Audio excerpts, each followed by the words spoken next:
Hey, shalom, shalom. First and foremost, I want to give all praises, honor, and glory to Yahweh, Bahashem, Yahweh Shai, Bahashem, Ruach HaKodash.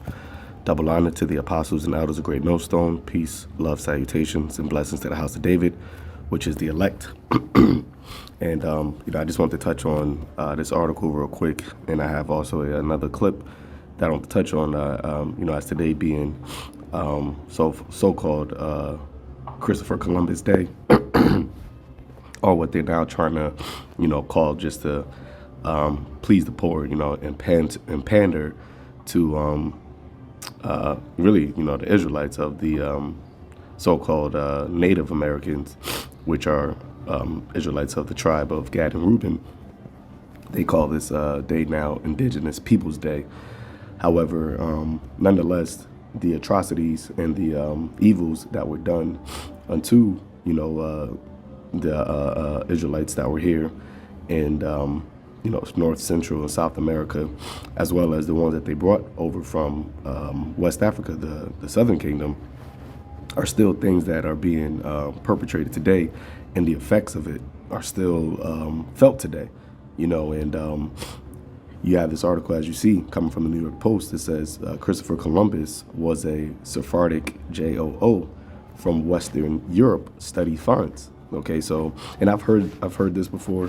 I never actually done research on it myself, but I have heard that he was a small hat, or a JOO, which actually does make sense when you think about the blessing that the Edomites were given, right, and their perpetual hatred that they have for the true, children of the Most High, the true Israelites. It doesn't make sense that, he would be a JOO because of his, relentless evils and atrocities that he was doing along with his cohorts when they came over to the Americas.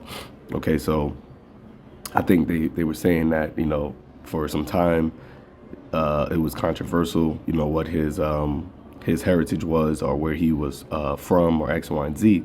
But as the scripture says, that everything done in the dark will come to light, and we're at the end of this age. So, all of these things are coming out, pointing to these people, right?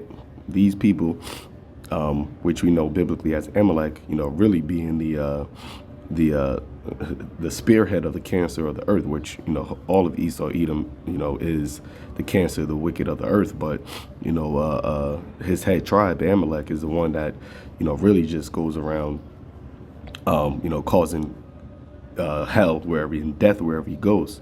So reading this, it says Christopher Columbus wasn't Italian or even originally Catholic, right? And I think that's what they were trying to portray it as for a while, that he was Italian.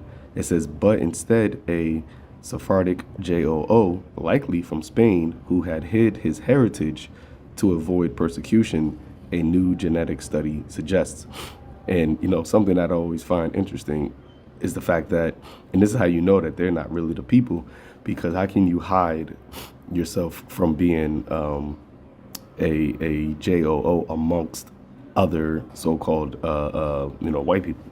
All right, the true Israelites were able to hide themselves when we go into scripture amongst other dark-skinned nations. For instance, Moses, not Moses, Salakia, Joseph, right? He was mistaken for an Egyptian. He wasn't even recognized by his own brothers that was him, right? And we know that the ancient Egyptians were dark-skinned people. Okay, Paul was mistaken for an Egyptian. So Yahweh Shai himself, his parents fled into what? Egypt, right? To hide from Hebron. So they fled into a country, right, that was majority of dark-skinned people. So this narrative that Christopher Columbus was able to hide himself or hide his heritage by playing off as being Italian doesn't make sense historically, right, or biblically. Them trying to claim to be the people of the book. But reading on, it says traditional theories held that Columbus, who was sailing on behalf of Spain, when he trekked across the Atlantic in 1492, sparking European interest in the Americas, was born in 1451 in Genoa, an independent republic on Italian's northwest coast. Yeah, so we know that history. So I wanted to jump down. Let me jump down to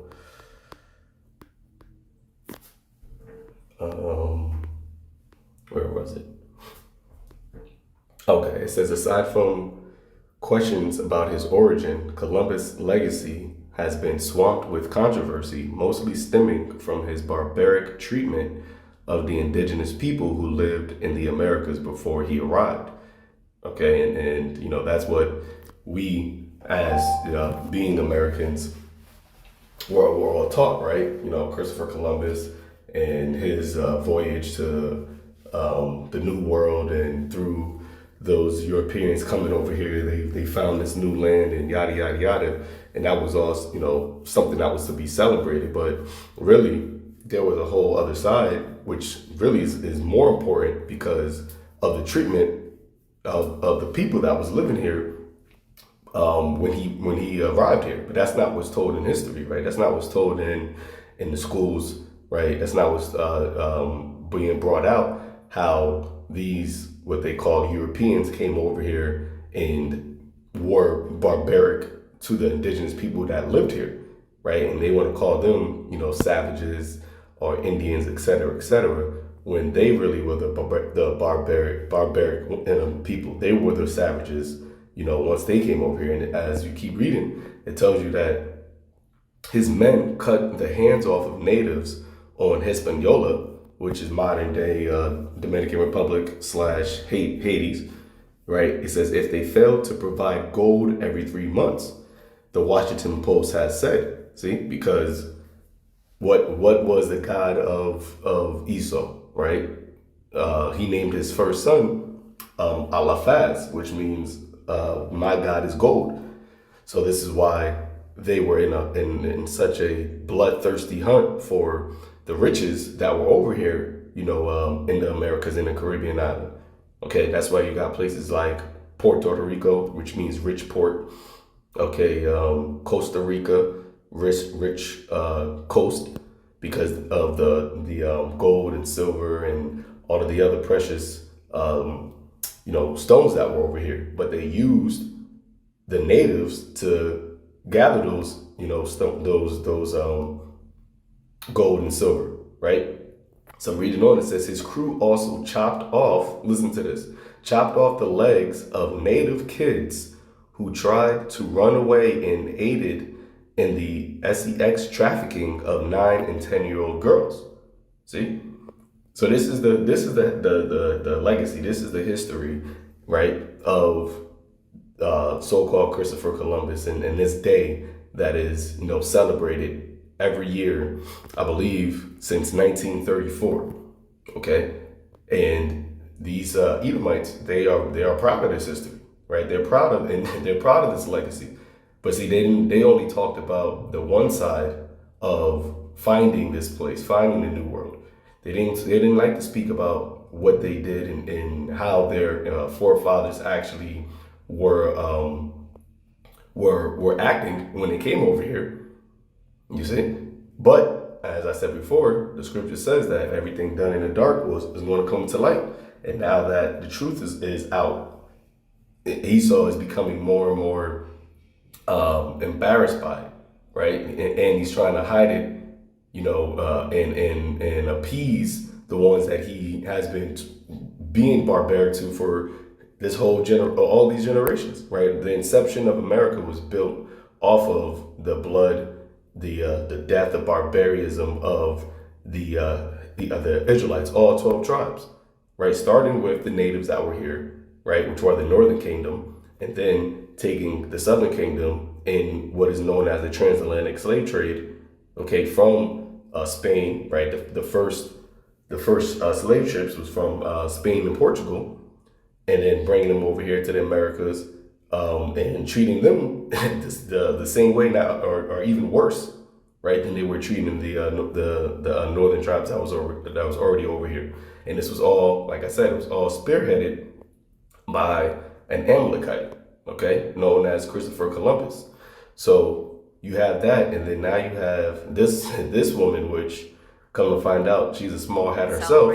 It is an honor. Right? But she says this, and this goes back into the scripture where it speaks about, actually, let me pull it up real quick. When they shall cease from spoiling, then they shall be spoiled. Because that's what Esau is trying to do now, right? With all of these different, and it's all just smoke and mirrors anyway. It's not actually real, like he really cares about you so-called blacks, Latinos, and Native Americans. You know, they're like, oh, look, there's a black woman that's running for presidency. And no, she just got a little bit extra color, but her ancestry is the same as Netanyahu's, right? She is not a Israelite woman, okay? But going here to the book of Isaiah, chapter 33, verse 1, it says, "Woe to thee that spoilest, and thou was not spoiled, and dealt treacherously, and they dealt not treacherously with thee," right? Because when Christopher Columbus came over here with his cohorts, the natives didn't treat them treacherously. They didn't spoil them. They actually brought them in. They showed them the way of the land. They showed them how to till the land. They showed them how to plant. They showed them how to do everything to survive. And what did they do in return? They gave them diseases, right? Smallpox. They raped their children, men, boys, and girls, right? As we just read, they used to cut off the hands if they didn't provide gold, right? To cut off the feet of the children that would try to run away from being persecuted, from being sex trafficked. So he did all this in the name of finding a new world, right? And then on top of that, for generations afterwards, hundreds of years afterwards, just consistently spoiling us, whether it be through their institutions, whether it be through their laws, whether it be through the unrighteous decrees, the injusticeness that have been constantly put upon the southern and northern kingdom. Okay, but now that we're at the end, they do things like this, put her up there, and I'm gonna let you hear what she says to make it seem as though, okay, well, everything's okay now. We're facing the fact of what our country did and how it's been established. But no, it's not about you just owning up to it. It's about retribution. It's about revenge. Because as I keep reading, it says, "When thou shalt cease to spoil, thou shalt be spoiled. And when thou shalt make an end to deal treacherously, they shall deal treacherously with thee." Okay, and then that's what you call payback, right? That's what you call vengeance. All right, and ultimately we're waiting on Yahushua to get his vengeance first, because the same people that was dealing treacherously with us, they also did this to the Lord himself, right? Yahushua was on the scene during the Roman Empire, okay? And it's those same people. Herod, he was a small hat, right? He was an Amalekite. It's the same people that persecuted him, that was treating, remember, the southern kingdom, Judea, was a province of the Roman Empire during the time Yahushua was on the scene, right? And he got put to death being an innocent man who ultimately had a green like that. Pontius Pilate, which was a procurer of the Roman, he was a Roman governor. So in essence, the Romans are the one that okayed the death of Yahushua, innocent man. See? So he's the first one that's going to get his vengeance, but also those that are going to be with him, right? The ones that, as it says in Revelation 13, right, in 9 and 10, the patience of the saints. It says, if any man have an ear, let him hear. He that leadeth into captivity shall go into captivity. He that killeth with the sword must be killed with the sword. Here is the patience and the faith of the saints, right? Also in the book of Psalms, it's talk about to bind their kings with chains and their nobles with fetters of iron. This honor hath all his saints. All right, so yeah, there is a payback coming, and it's going to be a just vengeance. All right, so let's listen to what she says. Because they are just trying to put this out here